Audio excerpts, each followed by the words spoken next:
নমস্কার, মায়ের হাতের রান্না চ্যানেলে সবাইকে স্বাগত জানাই। আজকে কারকল দিয়ে পুর বানালাম। তার জন্য আমি এখানে দুটো কারকল নিয়েছি অর্ধেক করে। কড়াইতে জল দিয়ে লবণ দিয়ে কারকলটা সেদ্ধ করে নিলাম। এখন একটা চামচ দিয়ে কারকলের বিচিগুলো এইভাবে খুলে নিলাম, এই যে দেখুন। তারপর আমি পুরের জন্য গ্রেভিটা রেডি করব।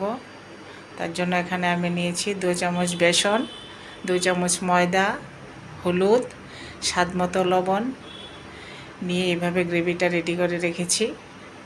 এখন কড়াইতে তেল দিয়ে তার মধ্যে বড় একটা সাইজের পেঁয়াজ কুচি দিয়ে পেঁয়াজটা ভালো করে লাল করে ভেজে তার মধ্যে দিয়ে দিলাম কারকলের বিচিগুলি, লঙ্কা কুচি, একটা আলু সেদ্ধ করা আমি গুঁড়া করে দিয়েছি, হলুদ, স্বাদমতো লবণ দিয়ে লাল করে ভেজে 1 চামচ সর্ষে বাটা দিয়ে কিছুক্ষণ নেড়ে চেড়ে উঠিয়ে নিলাম।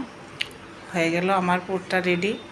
এখন কারকলের মধ্যে এইভাবে পুরটা দিয়ে গ্রেভিতে ডুবিয়ে কড়াইতে তেল দিয়ে তেলটা একটু গরম হয়ে গেলে ভেজে উঠিয়ে নিয়েছি।